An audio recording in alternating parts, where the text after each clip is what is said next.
एक ऐसी शख्सियत जो बेपनाह खूबियों और सलाहियतों की मालिक थी। मौसीकी इनके रगों में दौड़ती थी।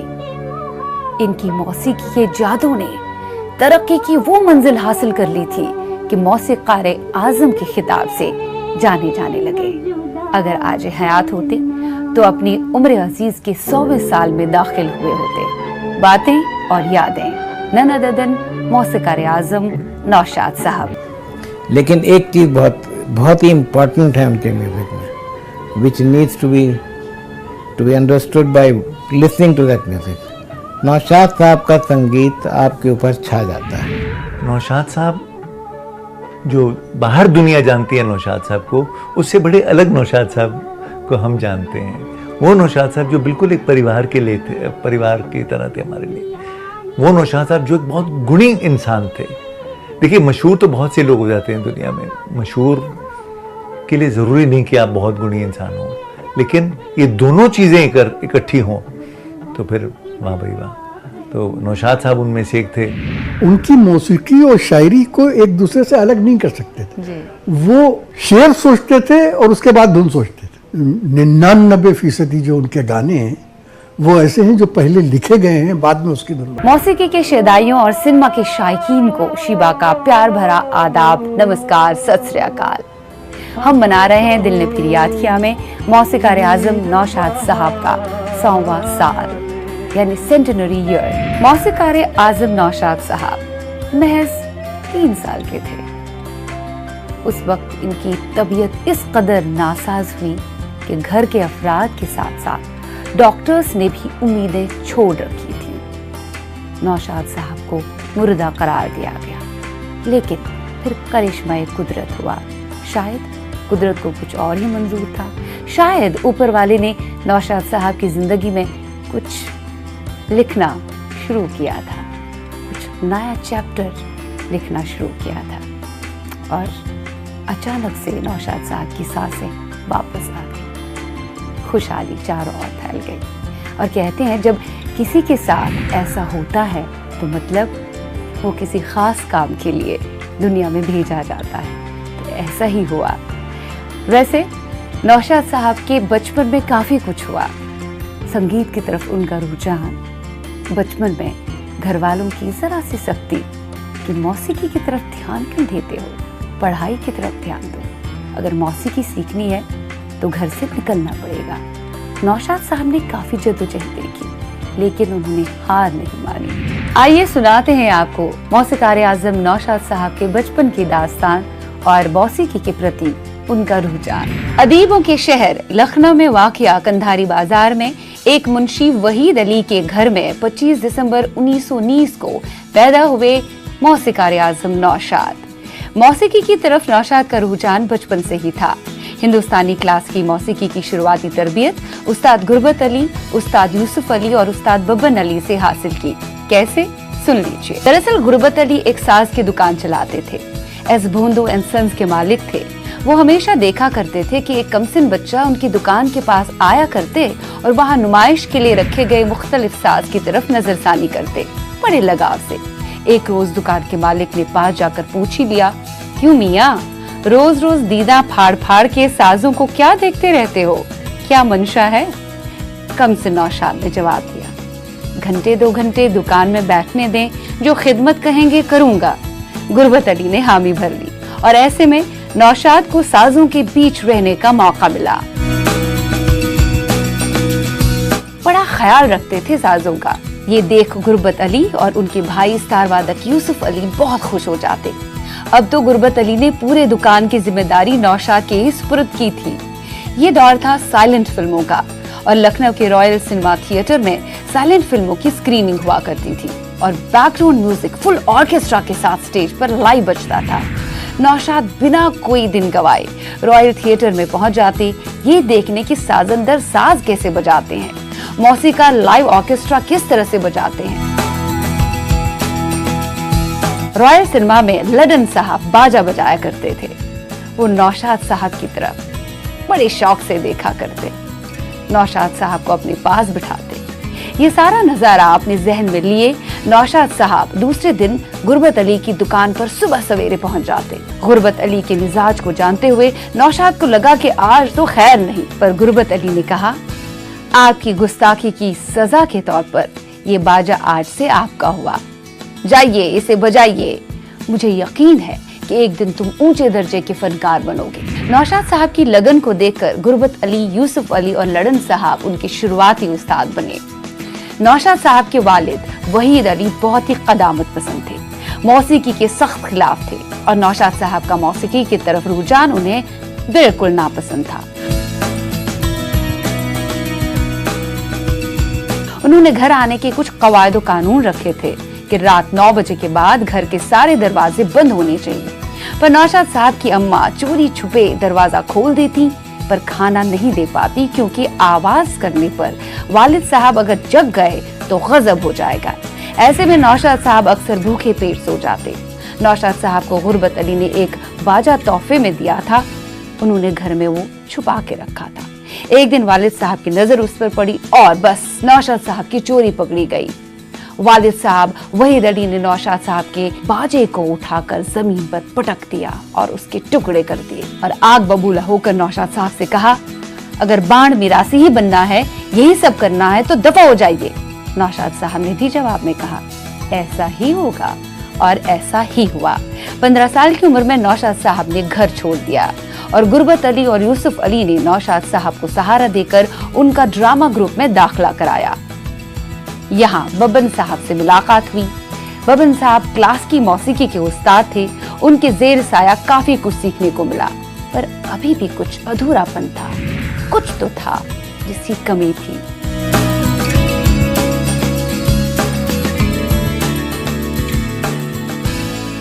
नौशाद साहब ने अब ड्रामों के लिए मौसीकी देना और गाने लिखना भी शुरू किया और मौसीकार बनने का ख्वाब अब उड़ान भरने लगा।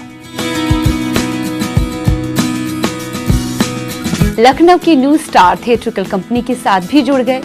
स्टेज ड्रामों के लिए 1935 में कई टूर भी हुए, पर जब कंपनी बंद हो गई तो नौशाद साहब को घर लौटना पड़ा, मां के पास। घर में वालिद साहब ने कहा, घर पर रहने दूंगा, मगर ये साज बजाना मौसीकी छोड़नी पड़ेगी, पर नौशाद साहब ने घर ही छोड़ दिया।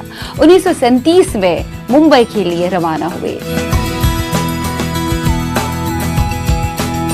एक डॉक्टर दोस्त अब्दुल मजीद नामी शख्स ने डॉक्टर अलीम नामी साहब के नाम खत दिया ताकि वो मुंबई में नौशाद साहब की मदद कर सके, जो भिंडी बाजार में रहा करते थे। ट्रेन में कुछ लोगों से दोस्ती हुई जिन्होंने नौशाद साहब को पते तक पहुंचा दिया, पर पता चला नामी साहब ने वो जगह छोड़ दी है। मौसीकार आजम नौशाद साहब जब मुंबई चले आए तो उनकी जेबें खाली थी, कुछ नहीं था इनके पास। सर पे छत नहीं थी, पैरों में चप्पल नहीं थी, नंगे पैर दिन रात सड़कों पर घूमा करते थे। जदोजहद तो अब उन्होंने देखी थी, हकीकत से वाकिफ अब हो रहे थे वो कि जिंदगी की असल हकीकत क्या है, कितनी जदोजहद करनी पड़ती है। दरअसल सच तो ये है, सर पे छत नहीं थी, पैरों में चप्पल नहीं थी, जेबें खाली थी, भूखे पेट फुटपाथ पे सोया करते थे। सबसे बड़ी सच्चाई तो ये है कि उस वक्त जब एक ब्रेड की कीमत 1 आना थी, यानी कि 10 पैसे, 1 आने का वो ब्रेड खरीदने के लिए भी इनके पास पैसा नहीं था, यानी 10 पैसे भी इनके पास नहीं थे। दिमाग में कई सारी चीजें चल रही थी। सहारा मांगने जाएं तो किससे मांगने जाएं? मुंबई में किसी को जानते भी नहीं थे। तो अचानक से इनके जहन में उस एक आदमी का नाम आया, उस खुदा दोस्त का नाम आया, जिनका नाम था नामी साहब। ये नामी साहब के पास चले गए मदद मांगने के लिए, सहारा मांगने के लिए। तो उन्होंने इन्हें देखकर, सबसे पहले इनके नंगे पैर देखकर, पैरों में जो छाले पड़े थे, रात भर सड़कों पर घूमते हुए, फुटपाथ पर सोते हुए, तो इनकी हालत देखकर उन्होंने इनसे एक ही बात कही, एक दिन जरूर तुम अपनी धुन में कामयाब हो जाओगे। और ऐसा हुआ। मुंबई में नामी साहब के यहाँ नौशाद को रहने की जगह तो मिली, पर जदोजहद के कई मराहिल तय करने अभी बाकी थे। नामी साहब ने नौशाद साहब की काफी मदद भी की। न्यू इंडियन पिक्चर्स का एक इश्तहार नामी साहब के हाथ लगा। उन्होंने नौशाद साहब को वहां अप्लाई करने को कहा। नौशाद साहब को इंटरव्यू कॉल आया, उनका ऑडिशन लिया उस्ताद झंडे खान साहब ने, जो उस वक्त फिल्म सुनहरी मकड़ी में बहैसियत मौसीकार काम कर रहे थे। सहमे हुए अंदाज में नौशाद ने इंटरव्यू तो दिया, पर उम्मीदें कुछ खास नहीं थी। झंडे खान साहब ने नौशाद साहब को एक पियानो पीस बजाने को कहा।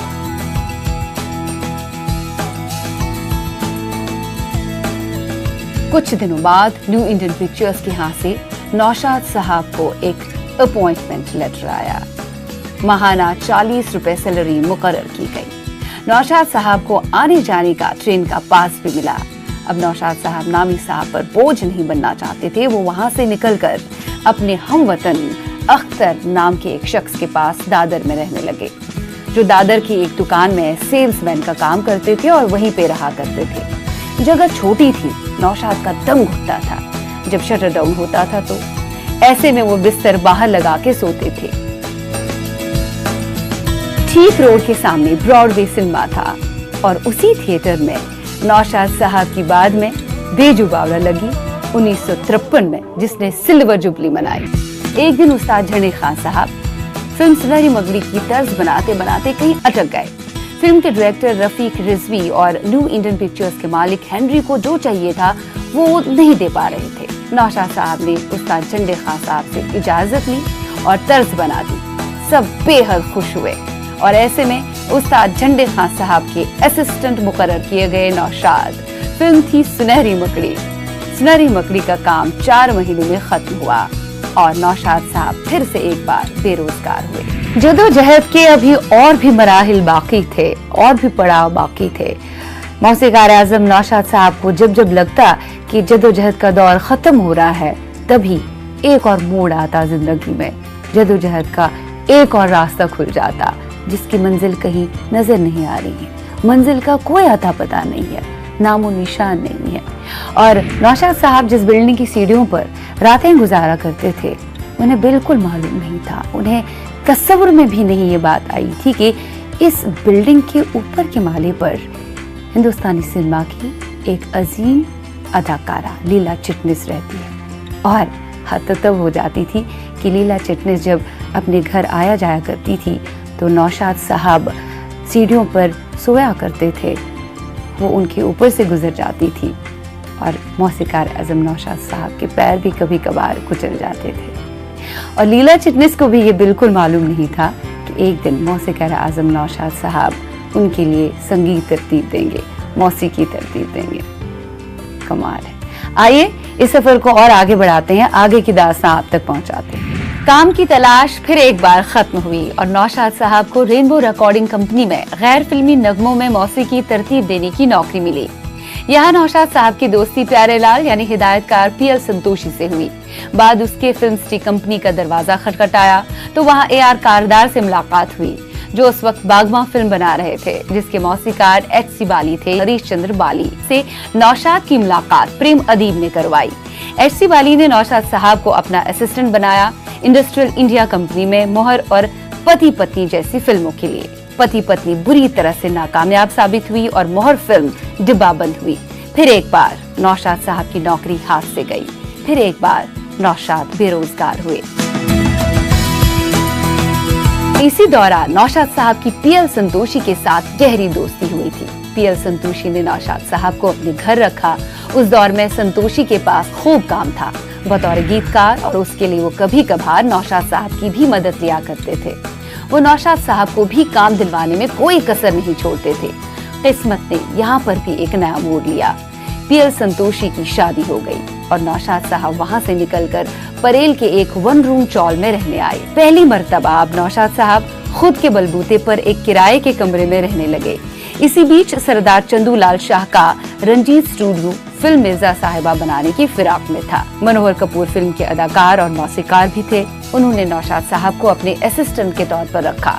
60 रुपए माहाना सैलरी मुकर्रर हुई। फिल्म के गाने उस वक्त के मशहूर नगमे निगार DN मधोक लिख रहे थे। DN मधोक साहब नौशाद साहब के हुनर से काफी मुतासिर थे। वो उनके शेदाई हो गए थे। उस दौर में मौसीकार खेमचंद प्रकाश का नाम उरूज पर था। DN मधोक ने नौशाद साहब की मुलाकात खेमचंद प्रकाश से कराई। उन्होंने फौरन नौशाद साहब को अपना असिस्टेंट बनाने पर हामी जताई और नौशाद साहब 1949 की फिल्म मेरी आंखें में खेमचंद प्रकाश के असिस्टेंट बने और उन्हें सीखने को भी काफी कुछ मिला एक महान मौसीकार खेमचंद प्रकाश से। खेमचंद प्रकाश नौशाद साहब के काम से इतने मुतासिर हो गए कि उन्होंने नौशाद साहब को सरदार चंदूलाल सेठ की फिल्म कंचन, जिसमें उस वक्त की मशहूर अदाकारा लीला चिटनिस अहम रोल में थी, वो दिलवाई। नौशाद ने 800 रुपए में फिल्म साइन कर ली, पर एक बार फिर से वो हुआ जिसकी नौशाद साहब को उम्मीद नहीं थी। फिल्म की रिकॉर्डिंग के पहले ही दिन वहां बैठे सभी मौसीकार नौशाद की कामयाबी बर्दाश्त नहीं कर पाए। उन्होंने नौशाद साहब के साथ राब्ता नहीं बिठाया। वो बार बार रुकावटें डालते गए, चीजों को मुश्किल बनाते गए। बारहा नौशाद साहब ने रिकॉर्डिंग मुकम्मल तो कर ली, पर जज्बात को ऐसी ठेस पहुंची उनके बर्ताव से कि उन्होंने रिजाइन दे दिया रंजीत स्टूडियो से और उनके साथ कभी न काम करने का फैसला कर लिया। पर DN मधोक ने मायूस नौशाद साहब का हौसला बढ़ाया, उन्हें मजीद काम दिलाने का वादा किया और उन्हें प्रकाश पिक्चर्स में हिदायतकार विजय भट्ट से मिलवाया। हिदायतकार और मौसीकार की कामयाब जोड़ी की शुरुआत अब हुई। प्रकाश पिक्चर्स के साथ नौशाद साहब ने 1941 की फिल्म माला और दर्शन के साथ साथ अपनी पहली सिल्वर जुबली हिट 1942 की स्टेशन मास्टर दी। अब नौशाद साहब की तरफ हर कोई दोस्ती का हाथ बढ़ाना चाहता था। फिल्म मेकर AR कारदार ने जहां फिल्म सिटी कंपनी में पहले नौशाद साहब के कॉन्ट्रैक्ट को रिन्यू नहीं करवाया था, वहीं अब वो हिदायतकार SU सनी के जरिए नौशाद साहब से मुलाकात करना चाहते थे। SU सनी के कहने पर नौशाद साहब ने AR कारदार स्टूडियोज में दाखिला लिया और 1942 से 1967 तक फिर नौशाद कारदार की जोड़ी ने कामयाब तरीन फिल्में दी, जिनमें शारदा, नमस्ते, संजोग, नाटक, कानून, जीवन, गीत, पहले आप, दर्द। DN मधोक साहब नौशाद साहब को बहुत चाहते थे। उन्हें नौशाद साहब की मेहनत पर भरोसा था, उनकी काबिलियत पर एतबार था, इसीलिए उनकी तारीफें करते वो नहीं थकते। उन्हें जब भी मौका मिलता हर एक से वो नौशाद साहब की तारीफें ही किया करते। इस वजह से नौशाद साहब को उनकी लाइफ का, उनके करियर का एक बहुत बड़ा ब्रेक मिला बतौर इंडिपेंडेंट म्यूजिक डायरेक्टर, जो उन्हें दिया none other than DN Madhok साहब ने। 1940 में उनकी पहली फिल्म बतौर इंडिपेंडेंट म्यूजिक डायरेक्टर सामने आई। फिल्म का नाम था वक्फे के पार। हम हाजिर हुए हैं नौशाद साहब को आज हम दिल ने फिर याद किया में याद कर रहे हैं। आइए उनके बारे में, उनकी ज़िंदगी के बारे में कुछ मज़ीद बातें आप तक पहुंचाएंगे और हमने जो नौशाद साहब के बारे में उनके चहेतों से गुफ्तगू की है वो भी आप तक पहुंचाएं। एक प्रोड्यूसर डायरेक्टर जो ऑथर भी है और नौशाद साहब के, मौसीकार आज़म नौशाद साहब के बहुत ख़ास दोस्त रहे। उनकी लाइफ में काफ़ी अमलो दखल उनका रहा, जो हमवतन ही रहे नौशाद साहब के, जिनका नाम है त्रिनेत्री बाजपेयी, जो प्रोड्यूसर, डायरेक्टर, ऑथर है। त्रिनेत्री बाजपेयी ने अपनी उस बुक में, जिसका नाम है दोज मैग्निफिसेंट म्यूजिक मेकर्स, जिसमें उन्होंने बहुत सारे म्यूजिक डायरेक्टर्स के बारे में काफ़ी कुछ लिखा है। उनके शुरुआती दौर से उनके आखिरी वक्त तक उन्होंने क्या क्या बदलाव हिंदुस्तानी सिनेमा में देखे और उन्होंने किस तरह से हिंदुस्तानी फिल्म इंडस्ट्री को बदला अपनी मौसीकी से। उसमें उन्होंने एक बड़ा चैप्टर मौसीकार आज़म नौशाद साहब के ऊपर लिखा है, जिसमें उन्होंने उनकी शख्सियत अच्छे तरीके से जाहिर की है। वो हमवतन थे, वो नौशाद साहब को बेहतर तरीके से जानते थे। जब हमने उनसे गुफ्तगू की, गुफ्तगू के दौरान उन्होंने कई सारी और बातों का खुलासा किया, नौशाद साहब के बारे में हमें बताया। क्या कहते हैं वो, आइए आपको भी दिखाते हैं। मौसीकार आज़म नौशाद साहब से मेरा रिश्ता बहुत पुराना है। कितना पुराना है ये मैं भी नहीं बता सकता। मेरी वालिदा आज होती हैं तो बता देती। मैं कोई 2 या 3 या 4 साल का रहा हूँगा, तो ग्रामोफोन था हमारे यहाँ और हमारे वालिद साहब और हमारी माता जी अक्सर गाने बजाया करते थे। एक ही गाना बजता था जिसके ऊपर मैं उठ के नाचने लगता था। वो गाना नूरजहाँ बेगम का था, जवा है मोहब्बत हंसी है ज़माना। तो वहाँ से हमारा एक तरीके की का राब्ता कायम हुआ नौशाद साहब से और उनकी मौसीकी से। मैं बेझिझक कह सकता हूँ कि नौशाद साहब जैसा संगीतकार न हुआ है न होगा। और वो मौसीकी के बादशाह थे, मौसीकी उनको सलाम करते थे। ऐसा अजीम फनकार,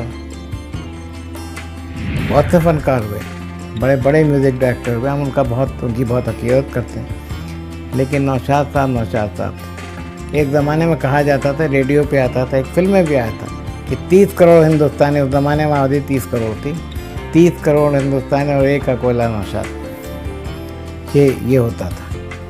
तो उनके बारे में मैं क्या कहूँ, मौसीकी का समंदर थे। और हम म्यूज़िक के बड़े शौकीन हैं, हमने कुछ म्यूज़िक बनाने की भी हिम्मत की है।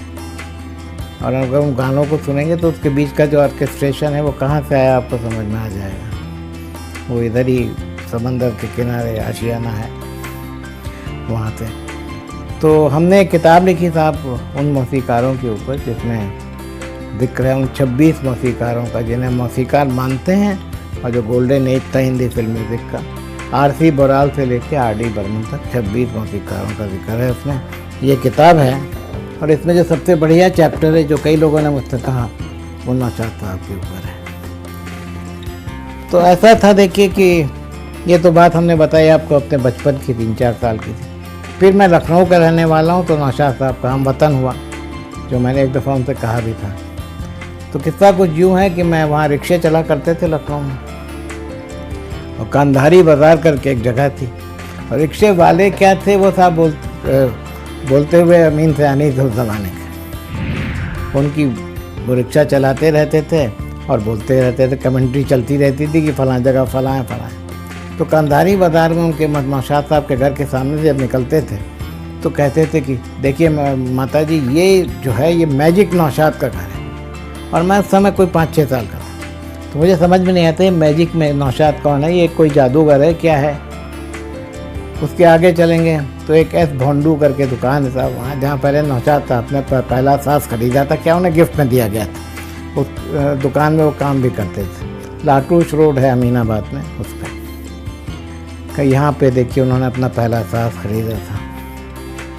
इस तरह से एक रॉयल सिनेमा हुआ करता था, जिसका नाम बाद में मेहर हो गया।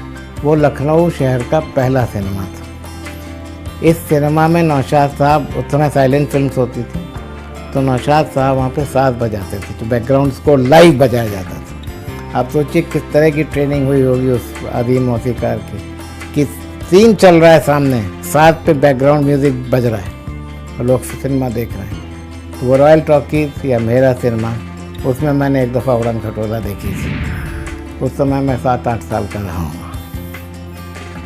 तब से हमें नौशाद साहब का म्यूज़िक जो है वो ग्रो करता रहा हमारे ऊपर। तो खैर वो रिक्शे वाले तो हमें, माता जी मुझे बताया कि ये मैजिक नौशाद संगीतकार नौशाद अली हैं, जो लखनऊ के रहने वाले थे, और उनका म्यूज़िक सारी दुनिया को बहुत पसंद है। उस वक्त पिक्चर लगी हुई थी अमर, जो एक लैंडमार्क फिल्म है, अगर आपने नहीं देखी तो ज़रूर देखिए। ऐसा साइकोलॉजिकल ड्रामा कभी बना नहीं, और उसके अंदर जो बैकग्राउंड म्यूज़िक दिया गया वो कभी बना नहीं। खैर नौशाद साहब के म्यूज़िक पे बहुत कुछ कहा जा सकता है कि, लेकिन एक चीज़ बहुत ही इम्पॉर्टेंट है उनके म्यूज़िक में, which needs to be understood by listening to that music. Naushad साहब का संगीत आपके ऊपर छा जाता है, इट ग्रोज ऑन यू। अभी हमने गाना सुना जैसे कि न रोए दिल कहीं रोने से तकदीरें बदलती हैं, उड़न खटोला का बड़ा मकबूल गाना है। आप इसको सुन लीजिए, खाना खा के सो जाइए, रात भर आपके दिमाग में वो गाना बजेगा। You can't say this about any other composer. ये बहुत बड़ी बात मैं कह रहा हूँ। किताब है आर.सी. बोराल से लेके आर.डी. बर्मन तक, आप समझ गए कौन कौन है उसके अंदर। एस.डी. बर्मन, शंकर जयकिशन, सलील चौधरी, मदन मोहन, रोशन वगैरह वगैरह वगैरह। लेकिन सानी नहीं वाली बात है, इसमें कोई दो राय नहीं है कि नौशाद साहब के म्यूजिक ने, उनकी मौसीकी ने, उनके संगीत ने लोगों के ज़हन और दिल पर एक खास छाप छोड़ दी। दरअसल इसकी सबसे बड़ी वजह ये रही कि उनकी बुनियाद क्लासिकल थी, वो ठोस क्लासिकल बुनियाद, और उन्होंने इसके साथ साथ नित नए तजुर्बे भी किए, एक्सपेरिमेंट्स भी किए, नए नए रिदम को इंट्रोड्यूस कराना हिंदुस्तानी फिल्म इंडस्ट्री में। तो ये ना सिर्फ उनके लिए पत्थर का मील साबित हुई, बल्कि नए नए सिंगर्स के लिए, गायकों के लिए और साथ ही साथ एक्टर्स के लिए भी बहुत अच्छा रहा। उनकी कामयाबी में भी इसने बहुत ही अच्छा योगदान, रोल निभाया। वो शख्स, वो शख्सियत कभी संगीत के लिए नहीं देते कि मुझे ये गाना अच्छा लगता है, रोमांटिक गाना, मुझे इस राग में ढालना है, इसमें ये डालना है, तो ये करना है। ऐसा कुछ नहीं होता था। He used his music used to be in commensurate with the film and its subject. तो पहले कहानी सुनते थे, उसके बाद वो सोचते थे किस तरह का सीन आने वाला है। कई फिल्मों की कहानियाँ उन्होंने दुरुस्त भी की जो ठीक नहीं बन रही थी। मतलब दीदार, आप दिलीप साहब की पिक्चर देख लीजिए, वो पिक्चर देख लीजिए, 15 फिल्में जिनमें नौशाद साहब का म्यूज़िक है, और वो देख लीजिए जिनमें म्यूज़िक नहीं है। आपको पता चलेगा कि उनकी अदाकारी को सही तरह से पेश करने में उस म्यूज़िक ने कितना साथ दिया। How he facilitated the exposition of the talent of Mr. Dilip Kumar, which is uncanny। जो उनके जैसा कलाकार यहाँ से लेके सुएज कैनाल के उस तरफ तक नहीं हुआ। मैं उनको मेरलॉन ब्रांडो से बड़ा कलाकार मानता हूँ, लेकिन वो नौशाद का संगीत था। वो 15 फिल्में जो हैं उनकी सबसे बेहतरीन फिल्म में उनका शुमार होगा। अब देखिए, बहुत सारे मिसकंसेप्शन हैं नौशाद साहब के म्यूज़िक के बारे में कि ये संगीतकार जो हैं ये खाली हिंदुस्तानी संगीत को लेकर के चलते थे और क्लासिकल म्यूज़िक को देते थे, गाने और राग वैसे यूज़ किए जाते थे, ये होता था। बिल्कुल गलत बात है। वेस्टर्न ऑर्केस्ट्रेशन हिंदुस्तान में लाने वाले नौशाद साहब, ये बहुत कम लोगों को पता है। 1943 की पिक्चर है उमा देवी पे, जिसमें पहली बार इंट्रोड्यूस किया था उन्होंने नाटक। उसमें गाना है दिलवाले तू प्रीत न कर पछताना। उस गाने का आप ऑर्केस्ट्रेशन सुन लीजिए, प्योरली वेस्टर्न ऑर्केस्ट्रेशन। साहब एक पिक्चर बनाई थी कारदार साहब, जादू। स्पेनिश म्यूज़िक है, स्पेनिश बैकग्राउंड है, पूरा म्यूज़िक स्पेनिश कल्चर पे शमशाद जी से गवाया। आप सुनिए कभी उन गानों को, तो सब्जेक्ट स्पेसिफिक होते हैं। और वो अकेले संगीतकार थे जिनका बैकग्राउंड म्यूज़िक और डांस म्यूज़िक, बाकायदा उसके रिकॉर्ड शाया होते थे। और वो रिकॉर्ड गाने जो दूसरी तरफ उसके लिए नहीं, उसके लिए बिकते थे, जो वो बैकग्राउंड म्यूज़िक था जो वहाँ पे। तो इस तरीके के वो मौसीकार।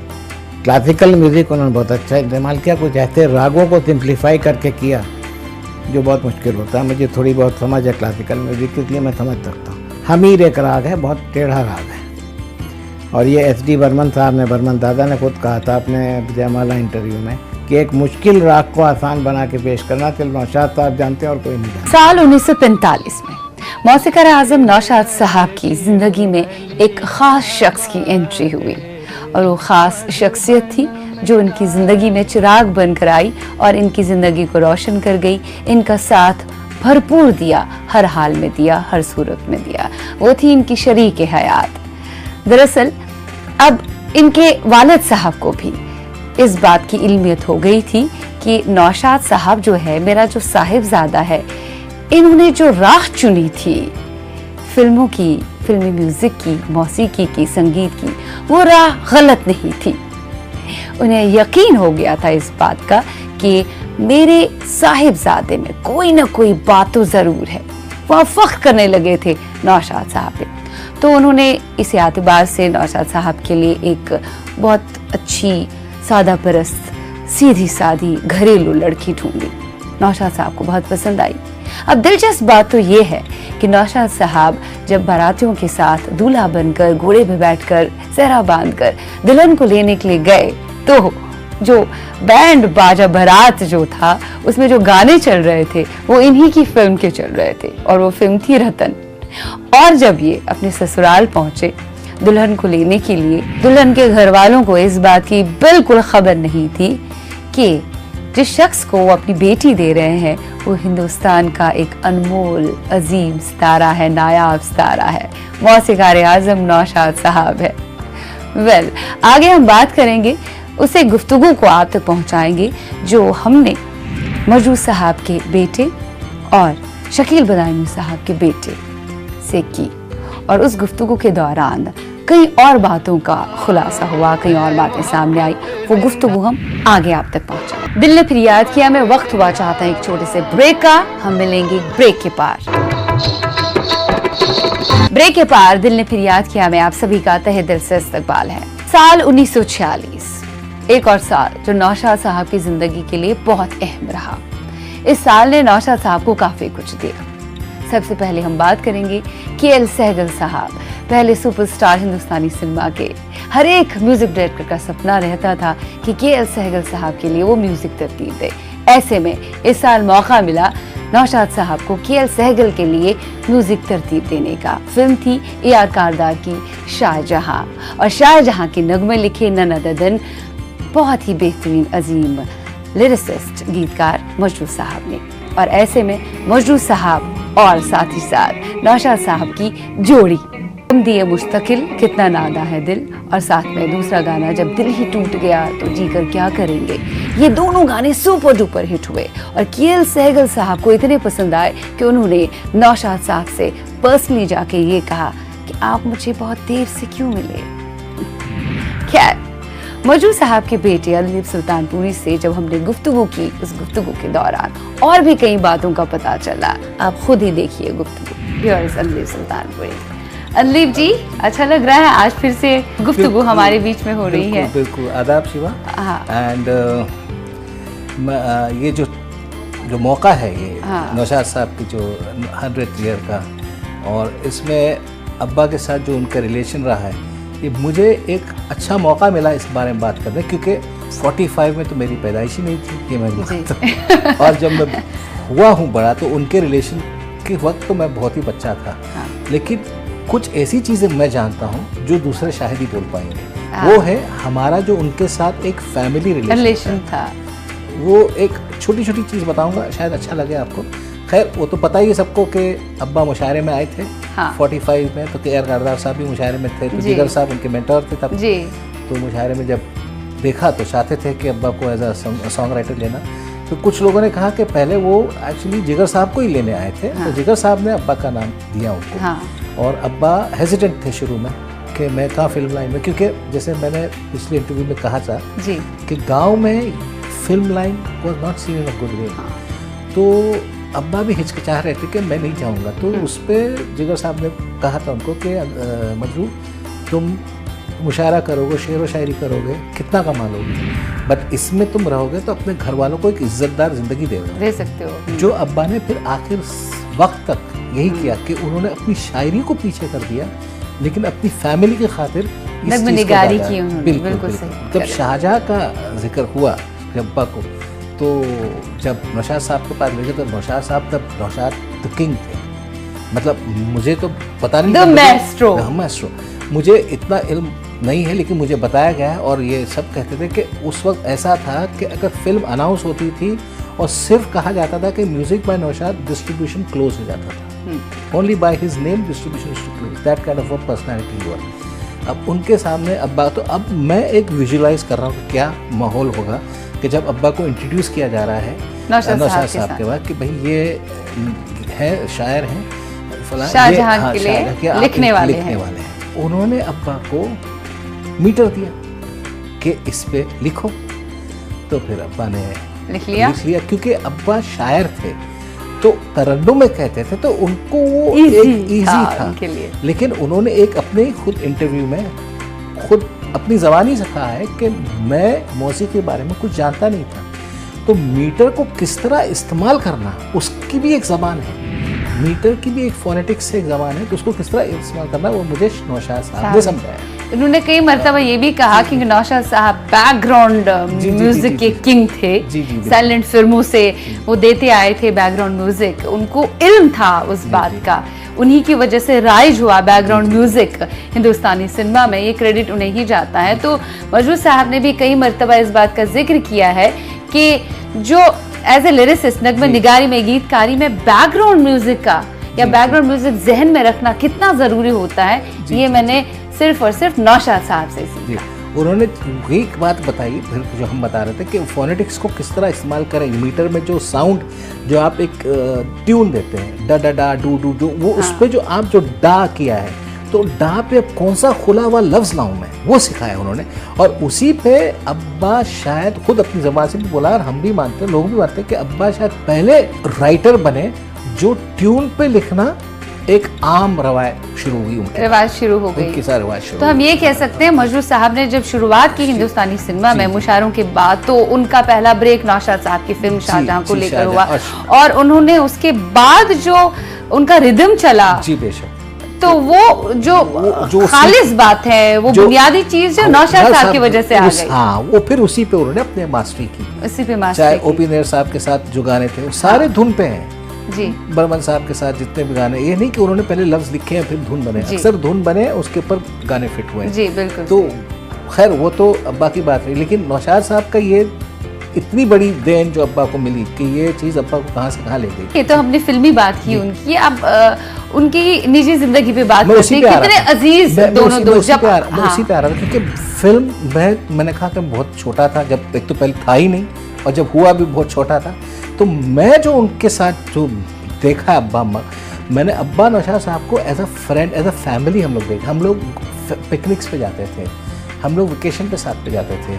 जैसे एक जगह है नासिक के पास, महाराष्ट्र में नासिक, उससे पहले इगतपुरी जगह, उसके पास एक घोटी, एक छोटा सा गांव है, उसका एक रेस्ट हाउस है, तो उधर जाके हम लोग 2 दिन या 3 दिन से वीकेंड बिताने जाते थे।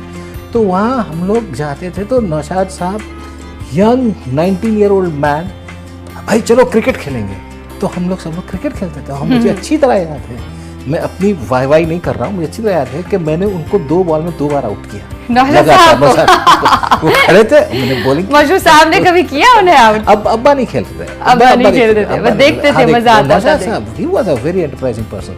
थोड़ा वक्त जो उनका वक्त अंदाज तो हर कोई जानता है कि क्या जबरदस्त म्यूजिक था, शाहजहां था, और एक फिल्म आई थी साथी, फिल्म चली नहीं, लेकिन मेरे हिसाब से वो गाने कमाल के गाने थे, और उसमें नौशाद साहब ने जो म्यूजिक अरेंजमेंट जो बदला है, amazing song. There was a song called ये कौन आया रोशन हो गई महफिल, अक्सर हमारी बहन के लिए गाते थे।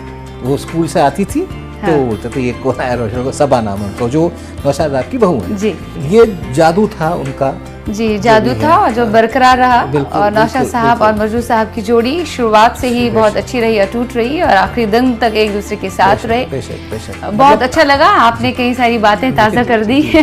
Thanks a lot Ali. शुक्रिया। मौसीकार आज़म नौशाद साहब ये जब मुंबई के दादर इलाके में रहते थे, तब वहाँ उनके घर के पास एक टेलर मास्टर की शॉप थी। उस टेलर मास्टर के पास अक्सर बेशतर नौशाद साहब जाया करते थे।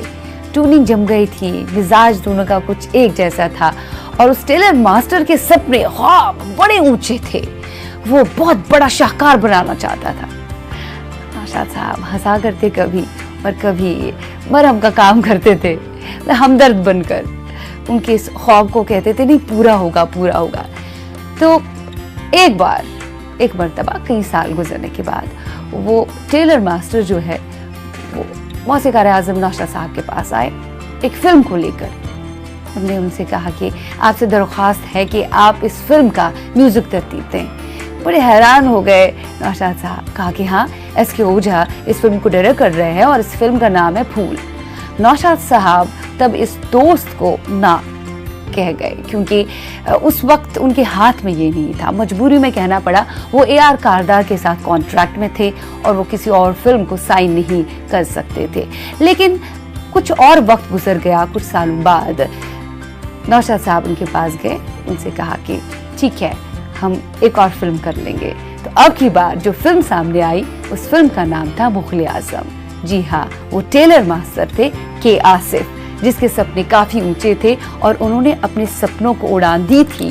और अब की बार मुग़ल आज़म नौशाद साहब के साथ उन्होंने बना डाली, और मुग़ल आज़म की मौसीकी को कोई नहीं भुला सकता।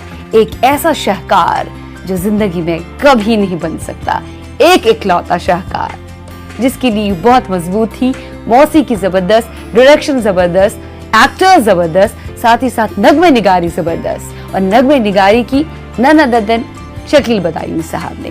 और शकील बदायूनी साहब और मौसीकार आज़म नौशाद साहब के दरमियान का रिश्ता भाई भाई का था, एक दूसरे को भाई के समान मानते थे। हाँ, अब बारी शकील बदायूनी साहब के बेटे से हमारी गुफ्तगू की, जो हमने उनसे की, और वो गुफ्तगू आप तक पहुंचाना चाहते हैं, जिसमें और भी कई बातों का पता चला। आपका बहुत बहुत खुशामदीद है। आदाब। बहुत अच्छा लग रहा है हमें कि नौशाद साहब पर हमें ख़ास कर रहे हैं, सेंटिनरी ईयर मना रहे हैं उनका। इस बारे में अगर हम शकील साहब पर बात नहीं करेंगे तो बिल्कुल गलत होगा, क्योंकि दोनों एक दूसरे के साथ बहुत कमिटेड थे जी। इतने कमिटेड थे कि आखिरी दम तक दोनों एक दूसरे के अजीज ही रहे। जी। और शकील साहब को फिल्म में लाने वाले नौशाद साहब ही थे। नौशाद, हम लोग नौशाद अंकल कहा करते थे उनको। शकील साहब को शायरी का शौक तो बचपन से था और गवर्नमेंट ऑफिस दिल्ली में कई काम किया, नौकरी किया करते थे और उनको मुशायरा जो मुशायरे होते थे वहाँ काफ़ी पार्टिसिपेट किया करते थे। तो बॉम्बे में एक मुशायरा हुआ था जिसमें शकील साहब ने एक नज़्म पढ़ी, वही कारवां वही रास्ते वही ज़िंदगी वही मरले, मगर अपने अपने मकाम पर कभी हम नहीं कभी तुम नहीं। ये जब नज़्म पढ़ी और नौशाद साहब ने सुनी, नौशाद साहब थे बैठे हुए थे और प्रोड्यूसर डायरेक्टर ए आर कारदार भी थे। तो उन्होंने जब नज़्म सुनी तो फिर मुशायरे के बाद वो आए और शकील साहब से कहा कि मुझे आपकी नज़्म बहुत पसंद आई और हम लोग चाहते हैं कि हम लोग पहली फिल्म जो बना रहे हैं उसका नाम है दर्द, और आप मेरी फिल्म में गाने लिखिए। तो ये सुन के शकील साहब बहुत ही खुश हुए और उन्होंने ऑफ़र एक्सेप्ट किया। और पहला गाना जो लिखा है अफसाना लिख रही हूँ दिले बेकरार, लिख रही हूँ दिले बेकरार का, उमा देवी ने गाया, जो बाद में नाम से मशहूर हुई, जो बाद में टुनटुन के नाम से मशहूर थी। और टुनटुन जो नाम रखा था वो नौशाद अंकल ने ही रखा था। सही। तो फिर बाद में जब इस बारे में आपको कुछ इल्मियत है कि टुनटुन नाम क्यों रखा उन्होंने उनका? जब फिल्म में टुनटुन आई थी, फिल्म में आने से पहले, तो नौशाद अंकल का बंगला सीफेस पे था, दरिया किनारे के पास। तो वहाँ शकील साहब और नौशाद अंकल एक गाने की रिहर्स कर रहे थे और अचानक उमा देवी जी आ गई थी घर में। तो चाह रही थी कि वो भी नौशाद अंकल के ये भी मैंने सुना है, उमा देवी जो है वो उनने धरना लगा दिया था नौशाद साहब के घर के बाहर। धरना लगाया, मगर क्या हुआ पता है आपको? अगर आप उसे गवाएंगे नहीं तो मेरी लाश। हमारे वालिद साहब शकील साहब गवाह थे, तो सामने दरिया किनारा था, तो बोला नौशाद भाई अगर आप नहीं मुझे गाना गवाया तो मैं जाके दरिया में कूद जाऊंगी। तो नौशाद अंकल और शकील साहब समझे कि मजाक कर रही हैं। तो मालूम पड़ा कि आस्ते आस्ते गई दरिया किनारे पे और गहरे पानी में गई वहाँ। और फिर बाद में नौशाद अंकल ने बोला कि भागे सब उनके पीछे कि सब कुछ डूब जाएंगे, माफ करो सब, फिर उनको पकड़ के लेके आए और फिर बाद में उनको प्रॉमिस किया कि आप मेरे मतलब ये बात बिल्कुल सही है। शकील बदानी साहब गवाह है इस बात के कि ऐसा किया था, उमा देवी ने धरना दिया था, गाने गवाए, बहुत सारे गाने गवाए। कमिटमेंट एक दूसरे के प्रति बहुत अच्छी थी। और रही बात नौशाद साहब की, उन्होंने साथ नहीं छोड़ा कभी शकील बदानी साहब का। जब शुरुआत हुई थी इंडस्ट्री में तब एक शेर से हुई थी, और जब वो खैर बात यह कि चले गए शकील बदानी साहब, तभी भी एक शेर से ही शुरुआत।